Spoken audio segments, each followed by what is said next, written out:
Good evening, Twitch. I am Ignis or Botora. Botora.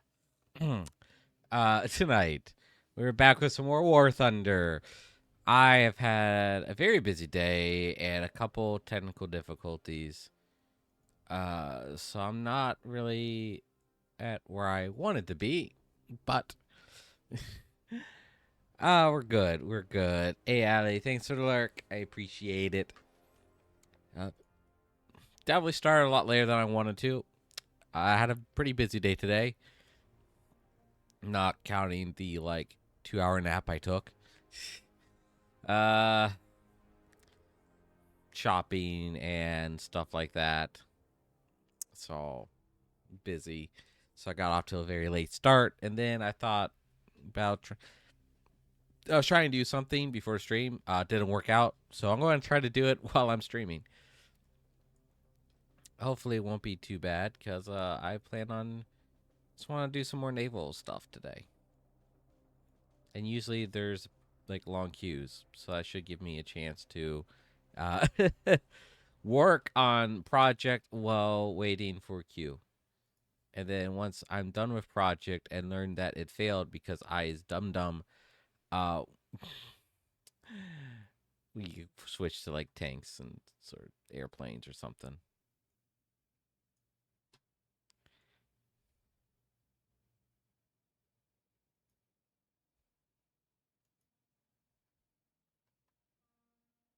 All right, but I hope everyone's having a good week so far. Today is now Thursday, I think. Oh, where? Oh, okay, I see. Oops, I think I might messed up somewhere. No, it's fine. I'm sure.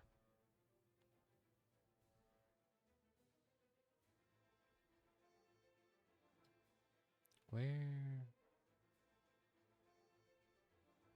Oh, there it is. Boop. Boop. Lock that in. Okay, I think I did. I know I did something wrong, but it's fine.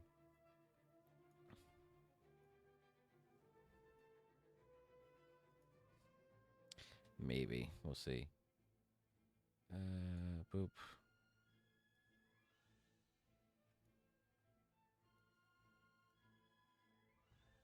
Wait, did that do something? I don't think. So, hey, Florida man, it's going pretty good.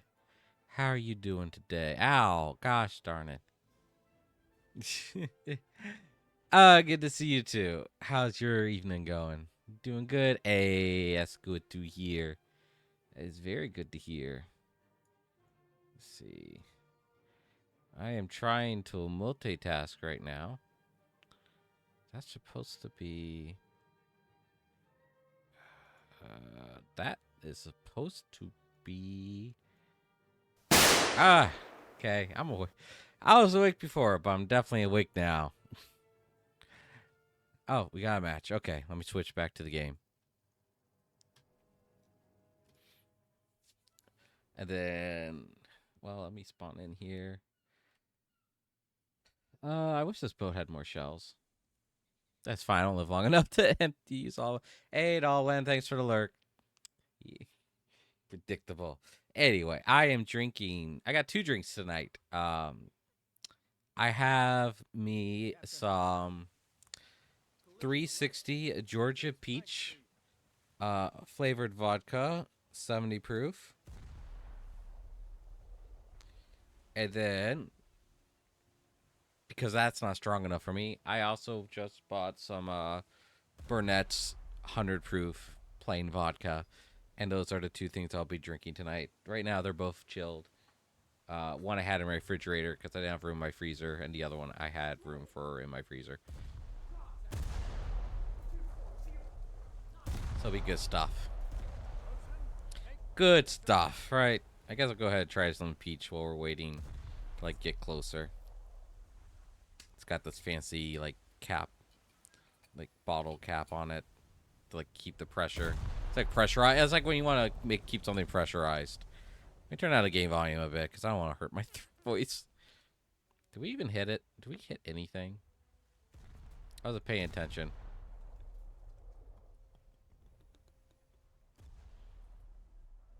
Hmm. Oh, that's good. Oh, oh, that's good. Oh, I gotta be careful. I gotta be very careful about that. That's good. Oh, oh, I'll drink that way too fast, and I'll get drunk way too fast on that. That is good. That'll give me another bottle of that. Well, it's still peach season. I hear rockets. Sure, it's fine. Let's see. Over, under. We're going to miss regardless. Over. Always over.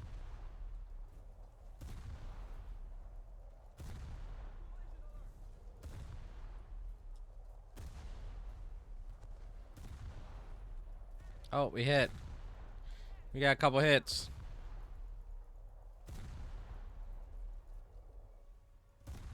Or shooting over again.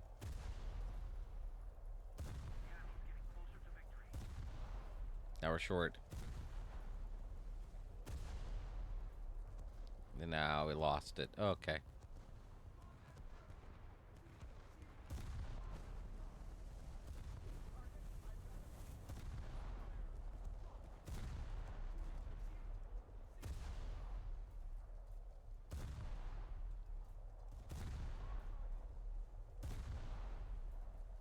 Keep firing.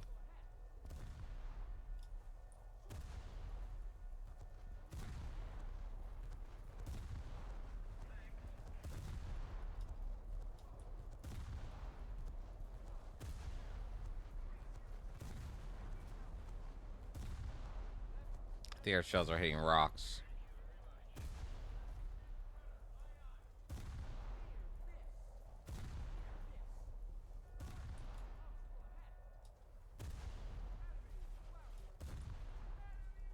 Ah.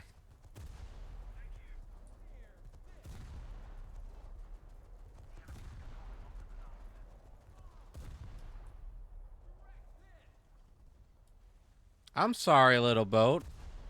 Did you want to say something?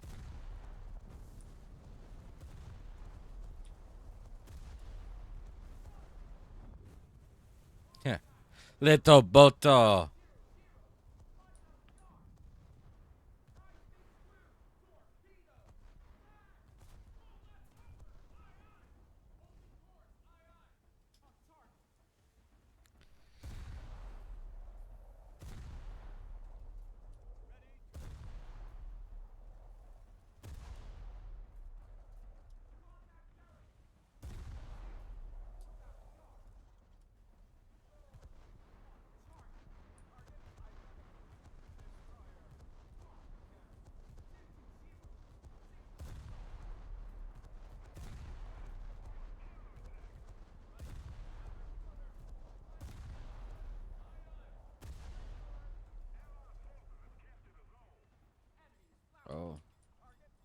Wait, we got critical hit? To our plane? What?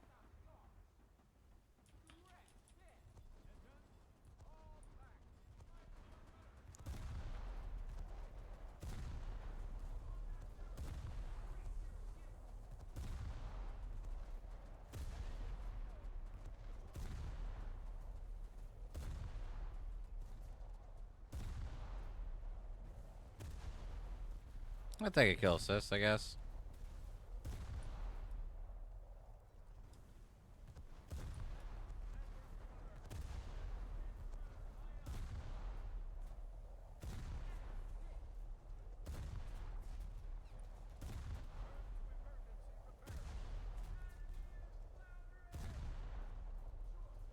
Come on, let's hit him. There we go. Assist again.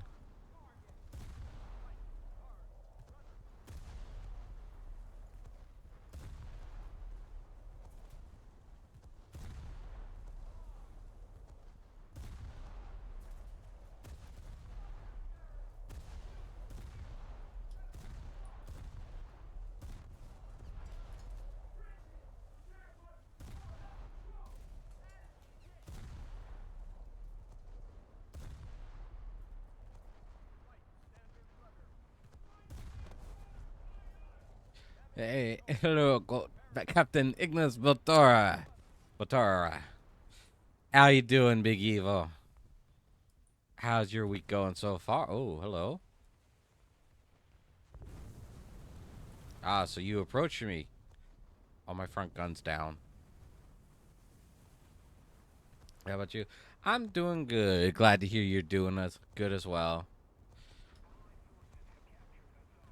Had a fairly busy day today, though. It's just more of me being lazy that caused me to be busy.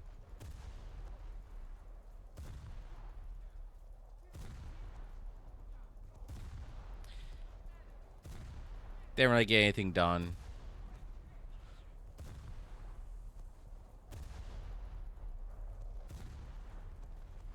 Well, got a little bit done, but it's just more of I know what to do next time I work on another project.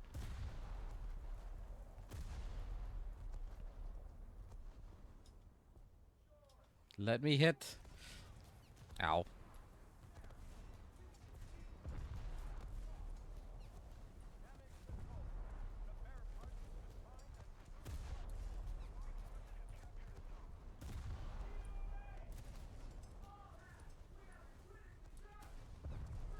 Hit him. Ah, Captain, can the minions swim? Sure they can. I think. Maybe. We'll find out.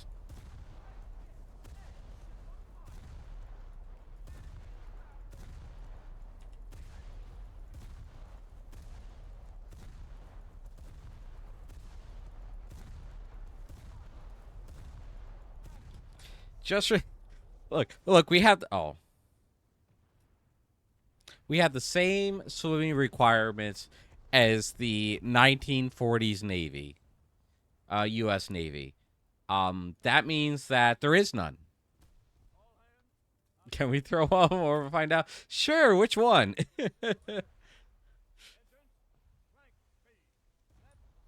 Sure, we can throw one more, see if they can swim. I really won't mind. Probably need a bath anyway. She's the one on stream. Do I have? Let's see. Let me see here.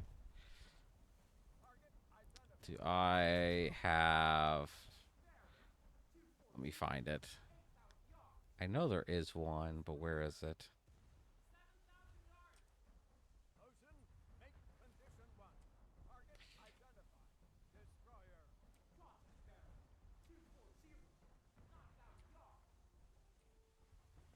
There we go.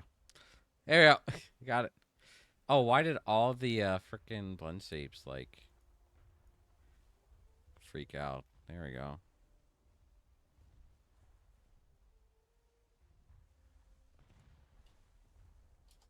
Yeah, they can swim. It's fine. She can swim.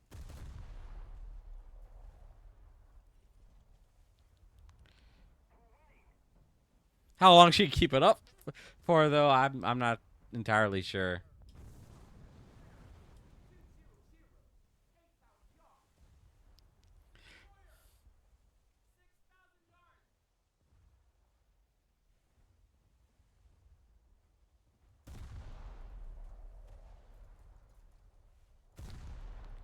Oh, you are turning that way, aren't you? Yeah. One cannon, fire at the enemy. May have to say that one for. Might have to reserve that one for later.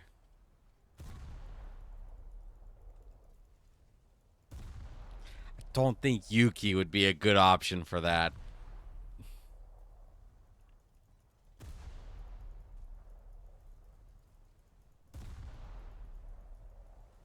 Maybe one of the other ones though.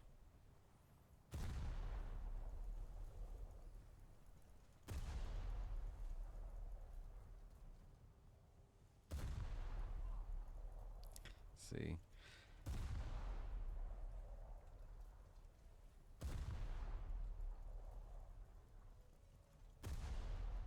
Oh, kind of lost my train of thought.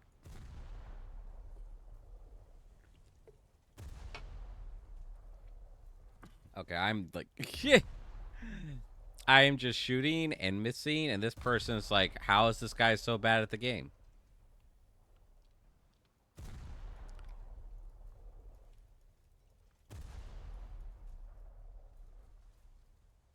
Like, does he not notice that he is overshooting like every shot? There you go.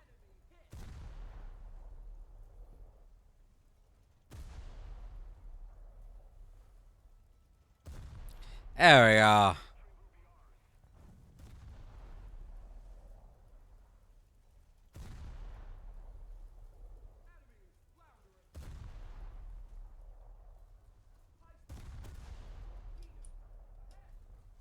You think your silly torpedoes can stop me?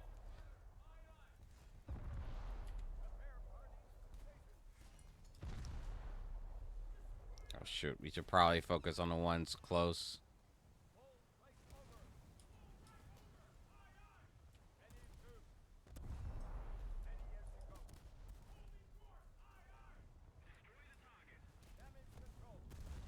Oh, we got an assist. Oh, we are on fire now. And not the good way.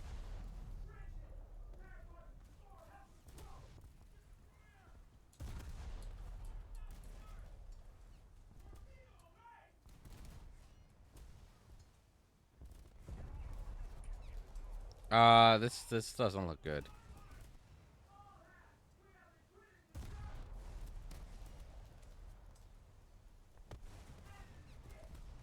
Yeah, we are, we're sunk.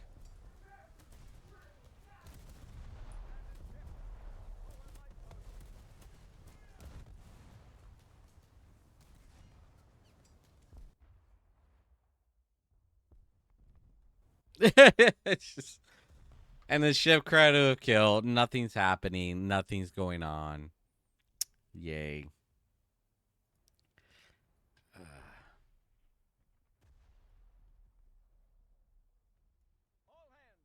We need to actually switch out our play. We need to do a couple things after this match before I forget again. Like to actually manage our crew and level them up. I need to level you guys up. So you guys stop. So you guys aren't so terrible.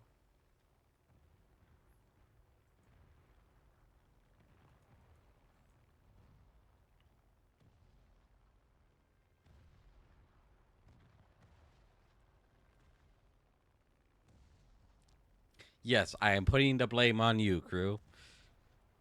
Chat crew. Crew chat.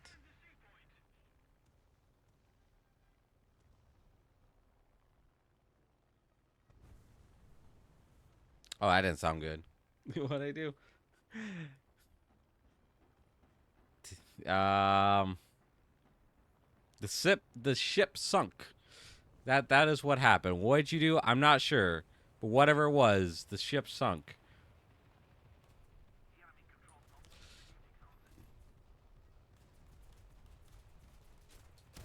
Come on. Ah, nope. All right, I'll drop both of them then. All right, it's the minions' fault. I can't blame everything on the minions. There we go. One more ship left here.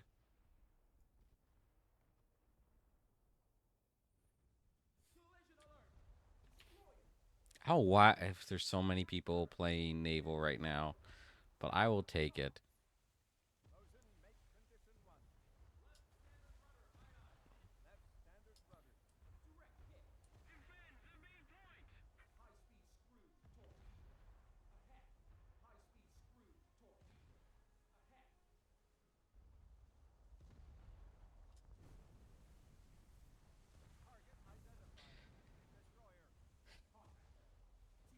So, here, let me pull Yuki out of the water here. I think she's had enough fun swimming.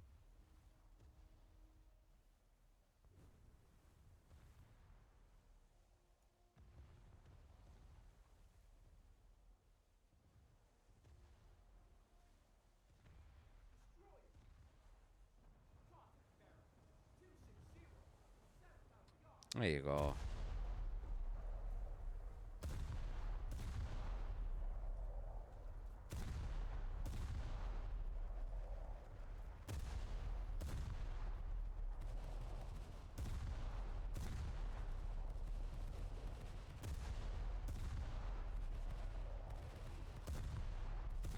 Is this loud enough for you? It's probably louder for me than it is you.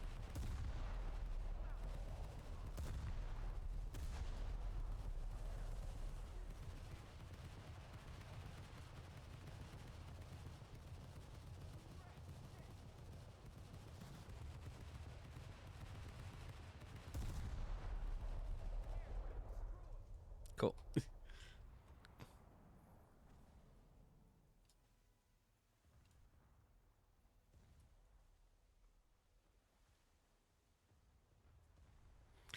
Oh.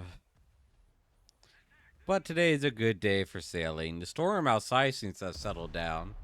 So maybe so maybe I won't lose power after all. That'd be nice.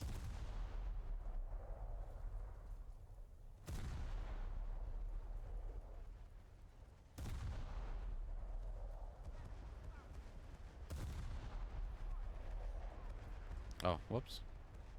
Whoops, we actually got the kill.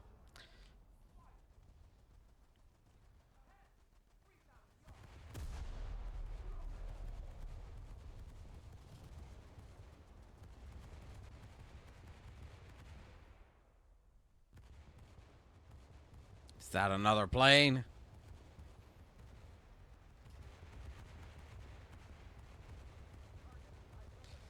Oh, thanks for doing the shout out, though.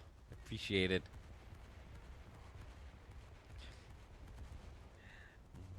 Oh, getting bullied.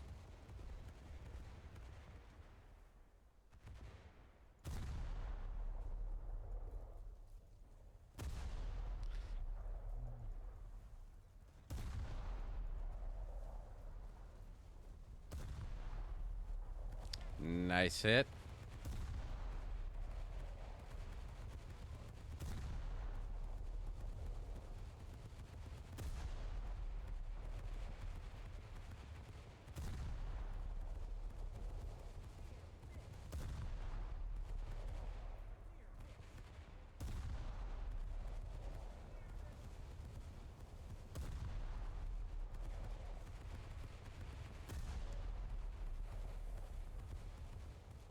There you go. Sometimes I would think I'm not so bad at this game after all.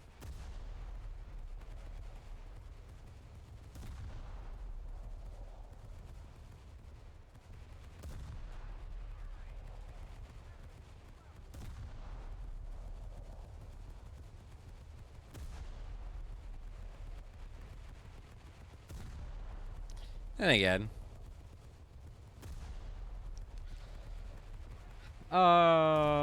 I wish I don't have any stories to share, unfortunately.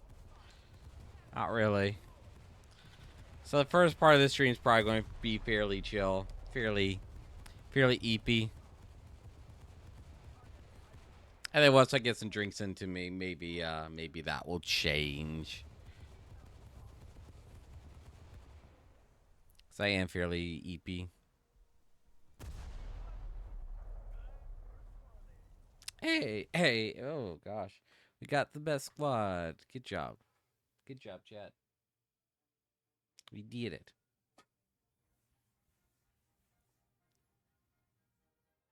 And we got yet another new ship. This must be like double XP or something going on for naval combat. I don't really know.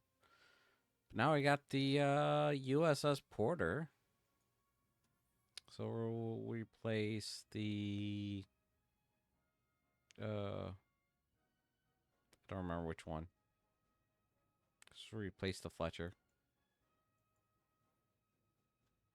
I'll start researching the USS Trenton,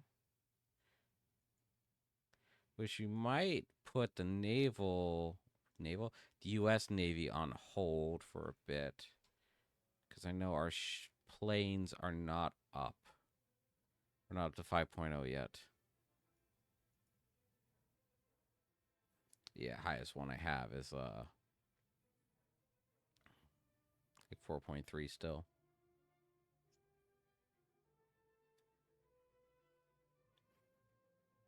I forgot how to open this bottle. Help.